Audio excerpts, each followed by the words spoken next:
dengan sanadnya daripada Abu Hurairah radhiyallahu an, Rasulullah sallallahu alaihi wasallam bersabda, jika salah seorang daripada kamu hendak melaksanakan solat, janganlah dia meletakkan kedua kasutnya di sebelah kanannya dan jangan pula di sebelah kirinya. Dia kata kerana akan menjadi kedua kasut tersebut berada di sebelah kanan orang yang berada di kirinya. Dia kata jangan letak belah kanan. Belah kanan ni tempat yang dihormati. Kita dah belajar dalam hadis-hadis yang lepas. Begitu juga bila nak meludah, jangan sebelah kanan dan juga sebelah depan, tetapi sebelah kiri. Okey.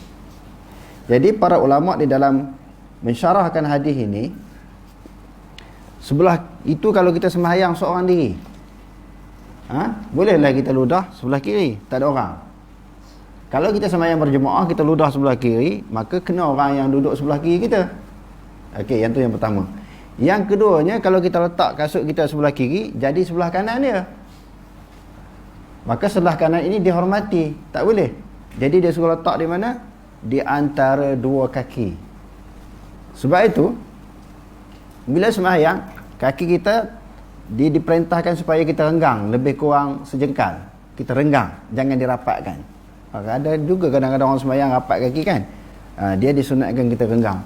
Jadi bila renggang adalah ruang untuk kita meletakkan kasut. Yang ketiga, kerana suasana keadaan ketika itu, situasi pada masa itu, yakni di zaman Rasulullah sallallahu alaihi wasallam, orang Yahudi memang dia tak pakai kasut, jadi nak bagi khilaf dengan mereka. Jadi sekarang ni ulama kata, oleh kerana orang Yahudi pun sekarang ni pakai kasut, kita kena khilaf juga, kita jangan pakai kasut. Jadi hukum tu dia jadi berubah tengok keadaan dan suasana. Apatah lagi bila kita sembahyang dalam surau ataupun dalam masjid yang ada sejadah, ada kapet ni, tak perlulah kita pakai kasut, kita kena tinggal di luar lah. Dia takut mencemarkan tempat kita melaksanakan ibadat seperti masjid dan juga surau. Seperti hadis-hadis yang lepas juga, peringkat permulaan Islamnya, ramai daripada kalangan sahabat ataupun sebahagian daripada kalangan sahabat bila masuk dalam masjid dia ludah dalam masjid. Rasulullah kata, al-busaqu fil masjid khati'atun fakafaratuhu dafnuhu. Busaq maknanya ludah di dalam masjid itu suatu kesalahan. Jadi sebagai tebusan kifarat daripada dosa ataupun kesalahan ludah dalam masjid ini, hendaklah ditanam air ludah itu, maknanya dikambus. Sebab apa kambus? Sebab kita dah bagi tahu, lantai masjid Rasulullah ni daripada pasir dan juga tanah. Lalu dikambus. Jadi zaman kita sekarang ni, sebagaimana yang disebutkan tadi, oleh kerana kita ada tikar, dia ada kapet, ada sejadah, haram kita ludah dalam masjid. Haram kita ludah dalam masjid, dan haram kita bawa kasut dalam masjid ataupun dalam surau, kerana penghormatan kepada tempat ibadat. Sebab tu kita sebut tadi, berbeza suasana keadaan di zaman Rasulullah dan juga di zaman kita sekarang. Jadi kita tengoklah, di zaman kita sekarang ni orang Yahudi buat apa yang berbeza dengan orang Islam. Apa yang dia buat yang dulu mungkin dia tak buat zaman Rasulullah, dia buat sesuatu perkara yang dia nak lawan orang Islam. Apa aktiviti, apa cara, apa perbuatan yang dia buat. Jadi kita kena khilaf dengan dia. Zaman tu nak khilaf dengan orang Yahudi ni, maknanya pakai kasut dalam sembahyang. Zaman kita sekarang ni macam mana? Jadi kita kena khilaf dengan dia. Kita kena beza dengan Yahudi. Sebab agama Islam ni adalah merupakan sibghatullah, wa man ahsanu minallahi sibghah wa nahnu lahu abidun. Agama Islam adalah suatu acuan, satu kaedah, suatu ketetapan daripada Allah. Sebagaimana yang Allah Ta'ala turunkan kepada Nabi, sebegitulah dilaksanakan oleh Nabi, dan sebegitu jugalah kita kena laksanakan tanpa diubah. Jadi kita tengok dalam zaman Rasulullah macam mana perbuatan-perbuatan orang Yahudi ini, dia nak khilaf dengan orang Islam, dan zaman sekarang macam mana kita kena berbeza dengan mereka. Sebab itu dalam Al-Quran juga Allah Subhanahu Wa Taala telah memberi teguran dan juga larangan kepada orang Islam, yang Allah Ta'ala kata, Ya ayyuhalladzina amanu la taqulu ra'ina wa qulu zurna wasma'u walil kafirin 'adzabun alim. Pada masa tu orang Yahudi dia sebut, jumpa kawan-kawan dia, jumpa orang Islam pun dia sebut ra'ina. Jadi oleh kerana kalimah ataupun bahasa tuturan itu tak digunakan oleh orang Islam, Rasulullah kata, Allah Ta'ala turunkan ayat sebut unzurna. Siapa yang macam tu kena khilaf dengan orang Yahudi ni. Ada di kalangan orang Islam ni, bila dia tengok orang Yahudi biasa nak tidur qailullah, maknanya sahabat lah, pacak kayu, lalu mereka sangkut pedang mereka kat kayu tu. Sebab apa? Bila ditanya, orang Yahudi buat macam tu cantik juga. Tu yang mari hadis-hadis Nabi, man tashabbaha biqaumin fahuwa minhum tu. Begitu juga larangan yang keras peringkat permulaan Islam, orang Islam belah anjing kan. Kita dah baca hadis yang berkaitan dengan anjing tu, dah banyak kali kita bahas tentang bila kena jilatan anjing, kena jilat, kena basuh 7 kali sekali dengan air tanah. Siapa-siapa yang belah anjing, malaikat rahmat tak masuk ke rumah dia. Dan siapa-siapa yang belah anjing, satu hari pahala dia gugur 1 qirat. 1 qirat ni besar mana? Sanggup kita gugur pahala besar tu? Jadi nak bagi, tujuannya datangnya hadis-hadis itu untuk nak bagi berbeza perbuatan dengan orang Islam dengan orang Yahudi. Bahkan para ulama menyebut, bila di dalam mentafsirkan ayat Quran tentang Yahudi Nasrani ini, yang disuruh kita berbeza dan khilaf dengan mereka, di antaranya Allah Ta'ala sebut dalam Quran, walan tarda ankal yahudu walan nasara hatta tattabi'a millatahum. Sekali-kali tidak redha, tidak setuju kepada kamu orang Yahudi dan Nasrani sehinggalah kamu mengikut agama mereka. Jadi para ulama tafsir menyebut, bukan sahaja Yahudi dan Nasrani, semua agama kafir kita kena sanggah, kita kena berbeza. Kerana al-kufru millatun wahidah. Kafir itu di sudut hakikatnya dia adalah satu agama sahaja. Semua masuk neraka.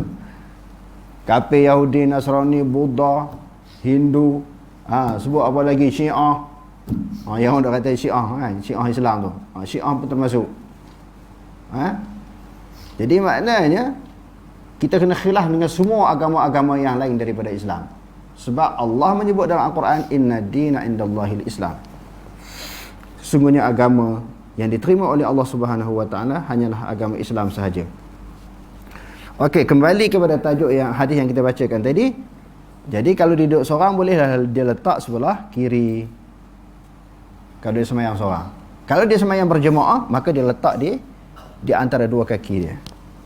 Okey, terus. Qala Imam Abu Dawud, haddatsana Abdul Wahhab bin Najdah, haddatsana Baqiyah wa Shu'aib bin Ishaq anil Auza'i, haddatsani Muhammad bin Walid an Sa'id bin Abi Sa'id an Abi Hurairah an Rasulillah sallallahu alaihi wasallam qala idza shalla ahadukum faqala'a na'layhi. Imam Abu Daud dengan sanadnya daripada Abu Hurairah radhiyallahu an, daripada Rasulullah sallallahu alaihi wasallam, Rasulullah bersabda, apabila mana-mana orang daripada kalangan kamu menunaikan sembahyang, lalu terus fala yu'zi bihima ahadan, dia kata fa khala'a na'layhi, hendaklah dia tanggalkan kedua kasutnya. Maka janganlah dia menyakiti dengan dua kasutnya itu akan seseorang. Okey, terus yaj'alhuma baina rijlaihi aw yusalli fihima. Sama ada dia letak celah kakinya antara dua kaki, ataupun dia sembahyang dengan memakai kasut. Jangan menyakiti jiran sebelah dia. Maknanya makmum yang sembahyang di sebelah dia. Kita tengok hadirin sekalian, berapa banyak ayat Quran, berapa banyak hadis yang Allah Subhanahu Wa Taala dan Rasul sallallahu alaihi wasallam menegah melarang seseorang muslim menyakiti akan muslim yang lain. Bila sebut sembahyang ni, semua orang Islam lah. Sebab innamal mu'minuna ikhwatun, semua orang yang beriman tu semua saudara kita. Bahkan saudara seagama ini lebih kukuh, lebih kuat, lebih erat hubungannya daripada keturunan nasab dan juga darah. Sebab Allah Ta'ala kata semua orang yang beriman itu adalah saudara. Bila saudara, Allah Ta'ala kata apa? La yu'minu ahadukum hatta yuhibba li akhihi ma yuhibbu li nafsihi. Tidak sempurna iman seseorang kamu sehingga dia mengasihi saudaranya. Saudaranya siapa? Saudara seagama dengannya.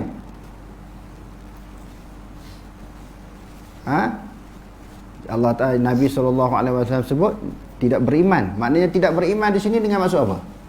Sempurna iman sehingga dia kasih kepada saudaranya sebagaimana dia kasih kepada diri sendiri. Jadi apa benda yang orang tak suka orang buat kat dia? Kita sendiri, apa benda yang kita tak suka orang buat kat kita? Menyakiti, menyusahkan, kan? Apa dia mendatangkan sesuatu benda yang kita tak selesa, menyebabkan kita rasa tak selesa dengan perbuatan dia. Di antaranya apa? Bila sembahyang bersebelahan, maknanya ada bau daripada jiran kita, sama ada bau pada badan dia ataupun bau pada mulut dia. Sebab tu Nabi kata apa? Man akala thauman aw basalan fala yaqribanna masajidana. Barang siapa yang makan bawang putih, bawang besar, jangan menghampiri masjid kami. Kerana apa? Ada keluar bau daripada mulut hasil daripada makan bawang putih dan bawang besar. Dan disebut lagi di dalam hadis yang diriwayatkan oleh Imam Bukhari, Al-Muslim man salim al-muslimun min lisanihi wa yadihi. Orang Islam yang sempurna itu selamat lisan dia dan juga tangan dia daripada menyakiti orang lain. Semua benda menyakiti hati orang, menyusahkan orang ni, semua dilarang dalam agama. Bila kita menyusahkan orang, menunjukkan kita ada kepentingan diri sendiri. Ada kepentingan diri sendiri, penting diri. Tak kira hal orang lain, duk kira atas kepala, ikut kepala kita je. Dalam agama dia tak boleh, dia kena kira orang, bukan kira diri sendiri saja. Sebab agama Islam ni agama bermasyarakat. Bukan agama kita hidup bersendirian. Tak sempurna iman seseorang itu kalau kita tengok di dalam hadis-hadis dan juga ayat-ayat Quran, sehingga dia merasakan bahawa saudara dia itu maknanya sebagaimana diri dia, sebagaimana orang dia tak puas hati, dia tak setuju apa yang orang buat kat dia, buat naya kat dia, buat apa dia, buat menzalimi dia, begitu juga dia tak boleh menzalimi orang lain.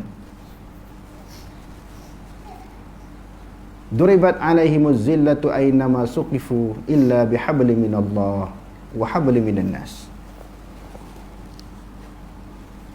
Dicampak di mana sahaja manusia berada, mereka akan dicampak kehinaan, kecuali mereka yang mengadakan hubungan dengan Allah. Apa maksud hubungan dengan Allah? Ikatan kita dengan Allah, ibadat kita dengan Allah, amalan kita dengan Allah Ta'ala. Tak padan, tak cukup dengan hubungan dengan Allah Ta'ala sahaja, melainkan hubungan sesama manusia. Sebab itu kita kata tadi, kehidupan kita sebagai seorang Muslim ini bukan kita kena memberi tumpuan, kita fokuskan ibadat kita dengan Allah tanpa membicarakan, tanpa mengambil berat, tanpa mengambil peranan, tanpa mengambil endah tentang masyarakat. Jadi kita nak hidup dalam masyarakat yang harmoni, maknanya setiap individu dalam masyarakat itu tidak sekali-kali boleh menyakiti orang lain.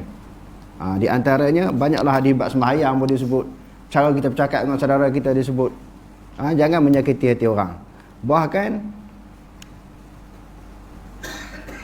Bahkan apa dia? Rasulullah sebut falyakul khairan au, sama ada di sudut perkataan, perbuatan ataupun perkataan. Hendaklah bercakap dengan percakapan yang baik. Kalau kita ni tak reti, tak pandai nak bercakap baik, Nabi suruh apa? Diam.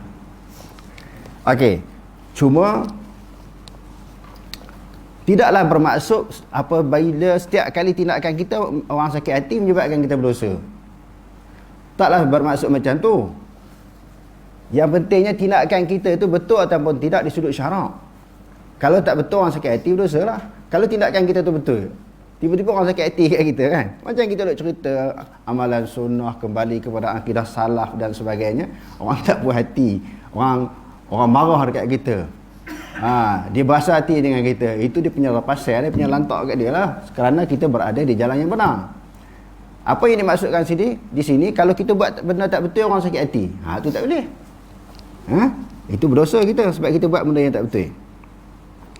Okey, terus.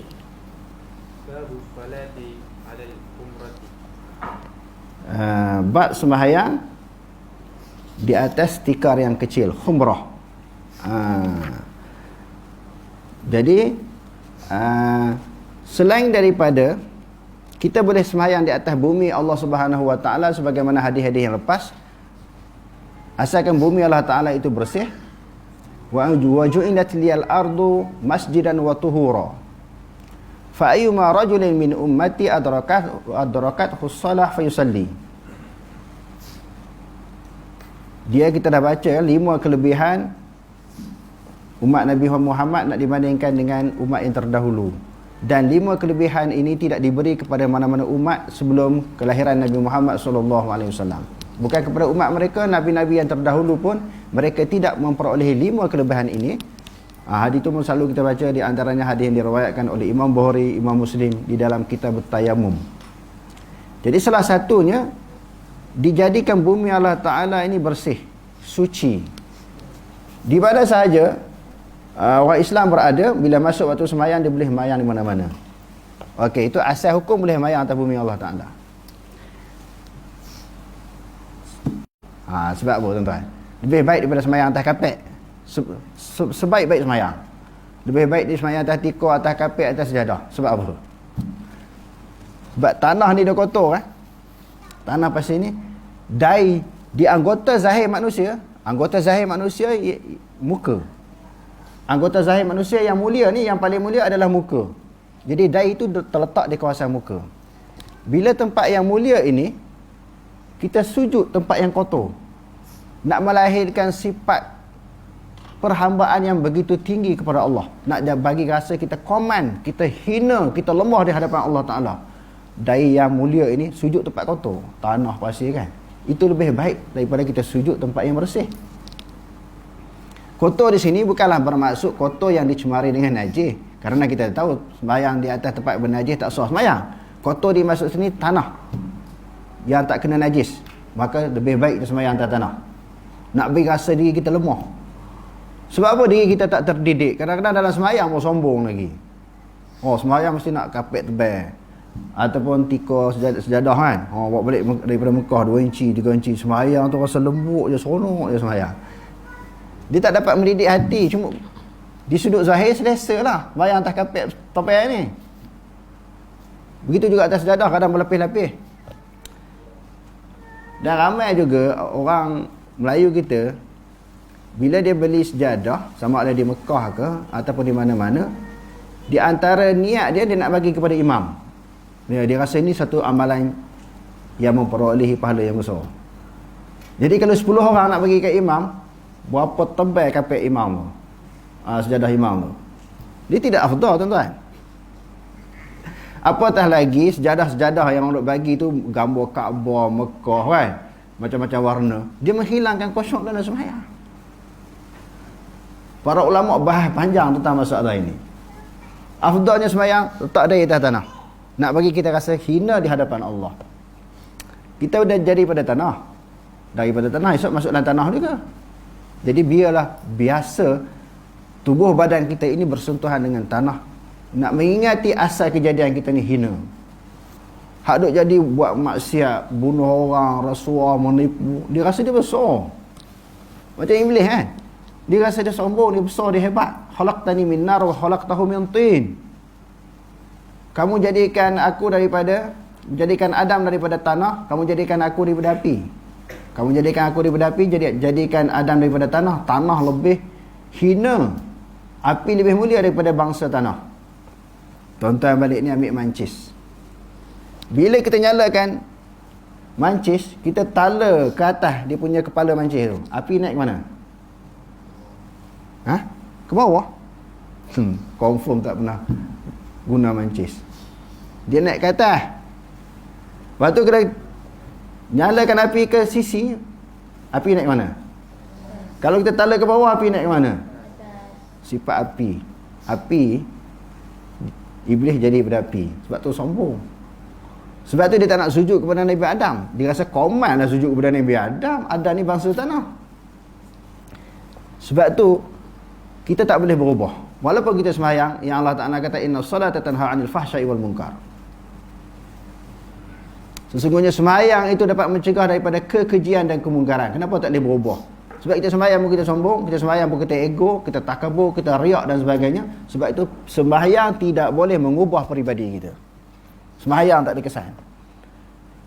Zaman Rasulullah dan para sahabat, mereka sembahyang dengan sepenuh hati. Bukan sahaja anggota tunduk kepada Allah, hati mereka juga tunduk kepada Allah. Bila mereka dah sepenuh hati sembahyang ni, seluruh anggota dan juga hati tunduk kepada Allah, dia ada dapat melahirkan suatu kelazatan, kemanisan dalam sembahyang. Sebab tu mereka boleh sembahyang lama. Kita ni sembahyang 2-3 minit dah rasa jemu, letih, penat, cepat nak habis kan. Sebab apa? Hati kita ni tak bersih. Jadi bukan saja nak beri ketundukan kepada seluruh anggota kita, hati juga kita tunduk kepada Allah ketika kita menunaikan sembahyang. Okey, terus. Qala Imam Abu Daud, haddatsana Amr bin Aun, haddatsana Khalid an Syaibani an Abdullah bin Shaddad, haddatsatni Maimunah bint al-Harith qala kana Rasulullah sallallahu alaihi wasallam yusalli wa ana idha'ahu wa ana qa'id wa rubbama asabani thawbuhu idha sajada fakana yusalli 'ala al-qumrati.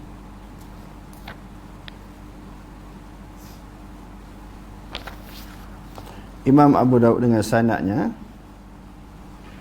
daripada Maimunah bintul Haris, dia kata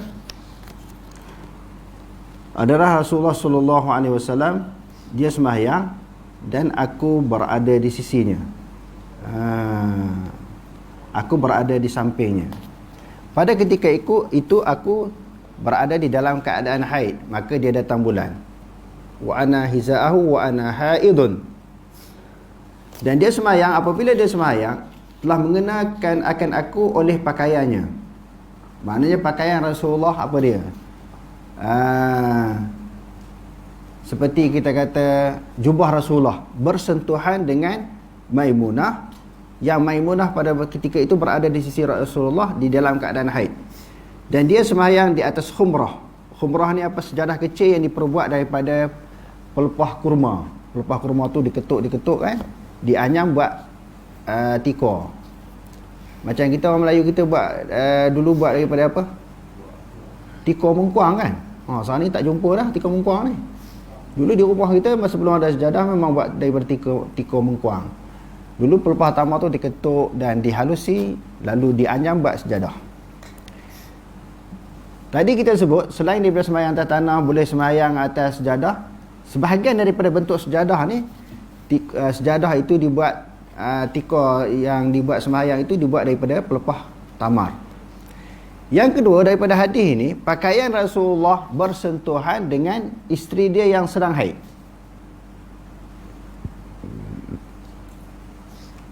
Faham tak? Bersentuhan dengan sesuatu yang dirinya ada najis. Haid itu najis lah kan?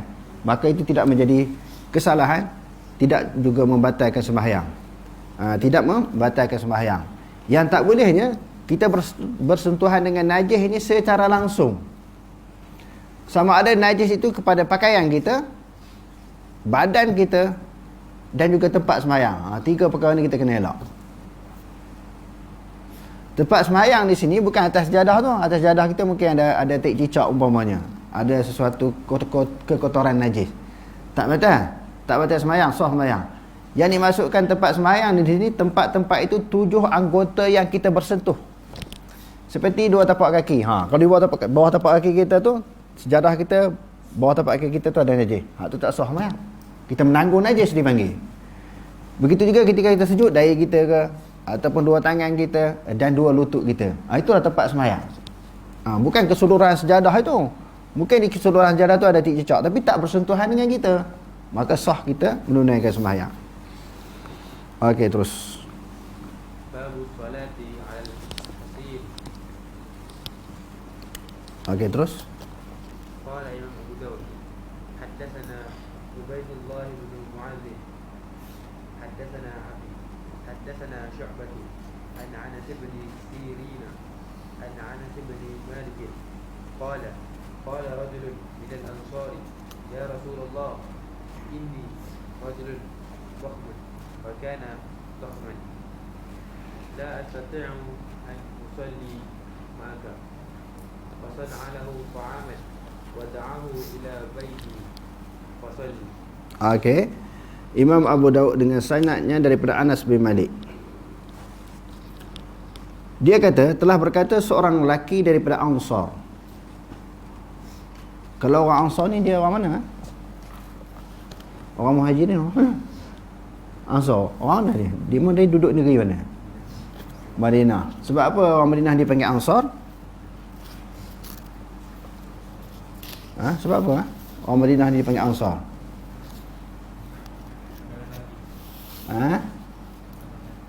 Tolong Nabi dan para sahabat kan? Memberi pertolongan, bantuan, melengkapkan keperluan-keperluan orang muhajir. Muhajir ni orang yang berhijrah kan? Daripada Mekah ke Madinah Al-Munawwarah. Dia kata seorang lelaki daripada Ansar kata, wahai Rasulullah, sesungguhnya aku seorang lelaki yang gemuk, dia kata. Wa kana dhakhman la astati'u an usalliya ma'ak. Aku tak boleh nak pergi, aku tak mampu nak sembahyang bersama dengan engkau. Maksudnya nak pergi masjid hari-hari 5 waktu saya semalam ni tak boleh kan, badan besar. Ni bukan calang-calang besar ni. Ini besar sungguh, gemuk sungguh. Sebab zaman Rasulullah ni orang buta pun pergi sembahyang. Kalau setakat musyaqqah, kesulitan sikit-sikit, mereka tak kira, mereka langgar pergi sembahyang juga. Sebab Rasulullah ada hadis Rasulullah memberi ancaman kan, nak bakar rumah tak pergi sembahyang Jumaat ni. Ini bukan calang-calang gemuk ni, gemuk sungguh sampai tak larat nak pergi jalan ni. Kalau kita tengok dalam hadis yang lain, Abdullah ibnu Ummi Maktum pernah minta izin kepada Rasulullah untuk sembahyang seorang diri di rumah. Tak nak pergi sembahyang Jumaat kerana dia buta, tak ada orang nak pimpin. Rasulullah kata, kamu ikat tali daripada rumah kamu sampai ke masjid, kena pergi juga walaupun dalam keadaan buta. Jadi orang gemuk pun pergi. Tapi hak ni memang luar biasa lah gemuknya tu. Jadi dia kata tak mampulah nak pergi sembahyang bersama dengan aku, bersama dengan kamu. Lalu dia masak makanan kepada Rasulullah dan dipanggil. Dia masak makanan lalu dipanggil Rasulullah sallallahu alaihi wasallam pergi ke rumah dia. Lalu dia kata, fasalli, sembahyanglah olehmu wahai Rasulullah, hatta araka kaifa tusalli faqtadi bihi faqtadiya bika. Sembahyanglah olehmu, aku nak tengok bagaimana kamu sembahyang sehingga aku dapat ikut bagaimana cara kamu sembahyang.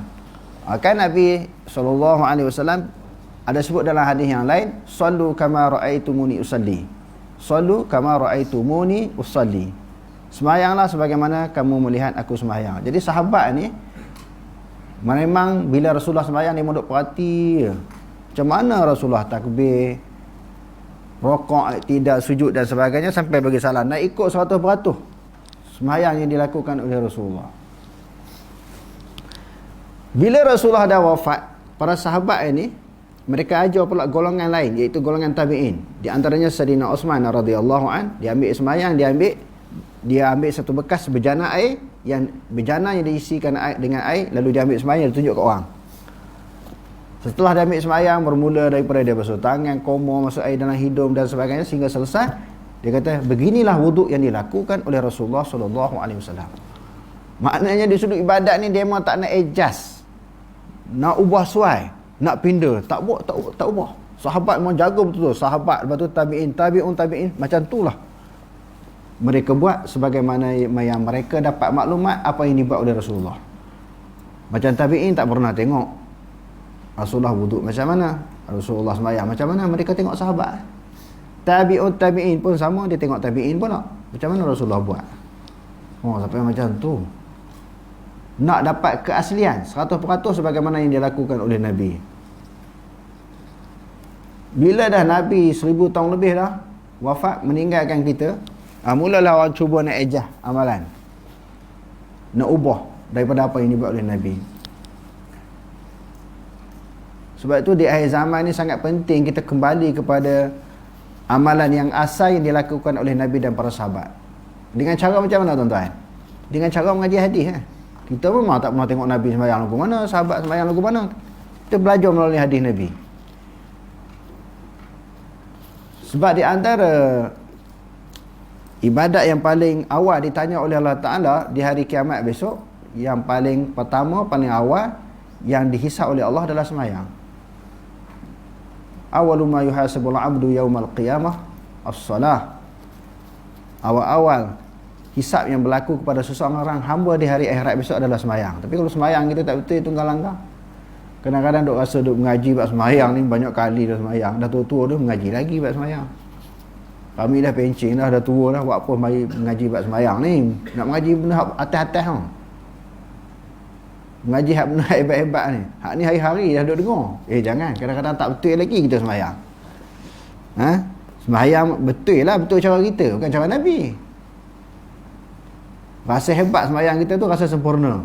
Tapi kita nak belajar sembahyang ikut cara Nabi ni macam mana. Jadi sahabat ni dia suka Rasulullah sembahyang. Dia kata aku nak ikut bagaimana kamu sembahyang. Jadi kita tengok dalam hadis-hadis yang lain tu bukan seorang sahabat sahaja. Beberapa orang sahabat lagi mempunyai maknanya hasrat yang sama sebagaimana sahabat ini. Mereka selalu panggil Rasulullah suruh sembahyang di rumah mereka. Selain daripada nak mendapat keberkatan tempat yang Rasulullah pernah duduk, pernah jejak, mereka nak tengok Rasulullah sembahyang tu macam mana. Lalu Anas kata, isi rumah itu, maknanya penghuni rumah itu memercik air di penjuru tikar. Hasir maknanya tikar pendek. Sebab apa percik air? Maknanya tikar ni kalau lama tak pakai dia berhabuk. Jadi percik air. Faqama fasalli. Faqama fasalla fasalla raka'ataini.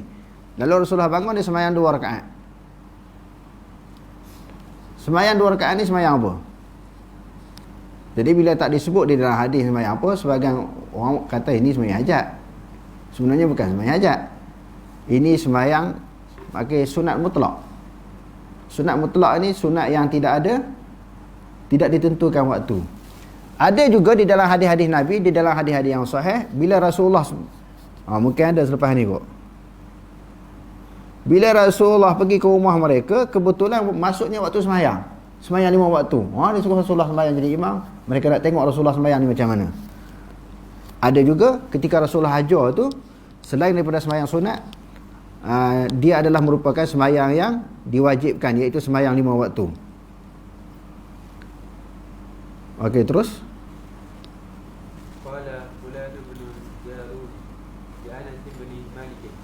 Lalu Fulan bin Jarud dia kata kepada Anas. Okey, terus. Adakah Rasulullah sembahyang 2 rakaat itu sembahyang duha? Okey, terus.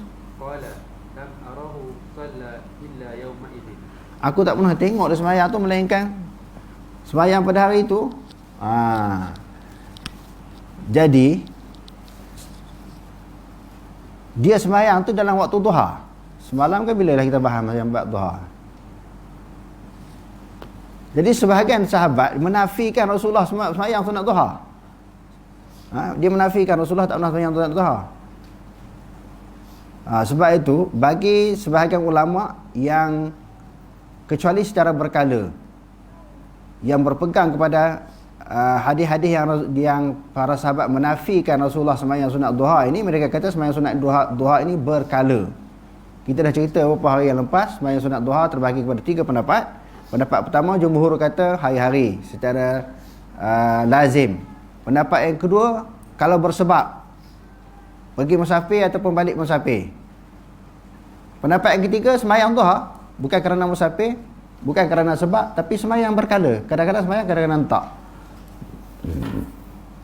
Kalau kita belajar hadis secara keseluruhan, memang kadang-kadang sahabat ni dia menafikan.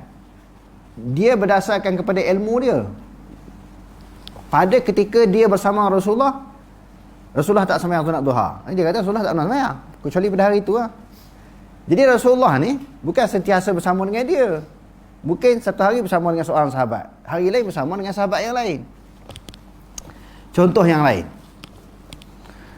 Aisyah radhiyallahu anha kata, "Man haddatsakum anna Rasulullah sallallahu alaihi wasallam bala qa'iman fala tusaddiquhu wa ma bala illa qu'udan." Mana-mana orang yang memberitahu kepada kamu Rasulullah ni pernah kencing berdiri, jangan percaya. Rasulullah tidak pernah kencing berdiri, tidak pernah kencing melainkan di dalam keadaan duduk. Aisyah kata jangan percaya kalau orang beritahu Rasulullah pernah kencing berdiri. Dia beritahu macam tu berdasarkan kepada maklumat yang dia ada, yang dia perolehi, yang Rasulullah berada di rumah. Memang Rasulullah kencing dalam keadaan sentiasa duduk. Tetapi di dalam hadis sahih Bukhari, faja'a subatata qaumin fabala qa'iman.